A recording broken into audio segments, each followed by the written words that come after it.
लोकसभा चुनाव तेजी से आगे बढ़ रहा है। 3 चरण के मतदान के बाद जनता के मूड का भी अब अंदाजा लगाया जा रहा है। एक तरफ चौथे चरण के प्रचार के लिए राजनीतिक दलों ने अपनी पूरी ताकत झोंक दी है, तो दूसरी तरफ 7वें चरण के लिए अभी नामांकन चल रहे हैं। 7वें चरण में जिन दिग्गजों की किस्मत दांव पर है उनमें पीएम मोदी का नाम भी शामिल है। लेकिन पीएम के संसदीय क्षेत्र में अभी से ही विरोध के स्वर गूंजने लगे हैं। वाराणसी कलेक्ट्रेट ऑफिस के सामने लोग धरना प्रदर्शन कर रहे हैं।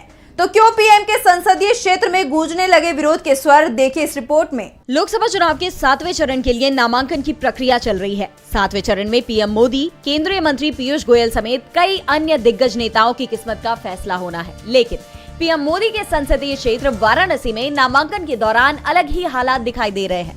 यहाँ पर चुनाव लड़ने की तैयारी करने वालों को चुनाव लड़ने से रोका जा रहा है। दरअसल वाराणसी में प्रधानमंत्री नरेंद्र मोदी के सामने चुनाव लड़ने के लिए होड़ मची हुई है। नामांकन के तीसरे दिन पर्चा खरीदने के लिए सुबह से ही लाइन लगी रही।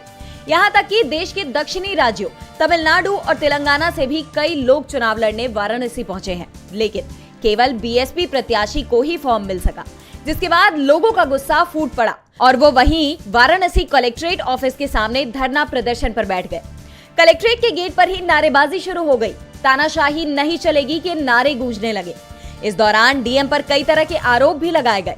यहाँ तक कि ये भी कह दिया कि पीएम मोदी के खिलाफ लड़ने से लोगों को रोका जा रहा है, जांच और स्क्रूटनी के नाम पर परेशान किया जा रहा है। लोगों ने कहा कि सरकार के इशारे पर तानाशाही हो रही है, लोकतंत्र को दबाया जा रहा है।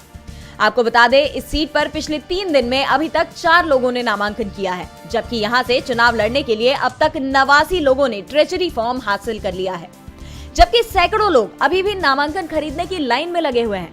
दरअसल लोग पीएम मोदी के खिलाफ चुनाव लड़ने के लिए कमर कसे हुए हैं।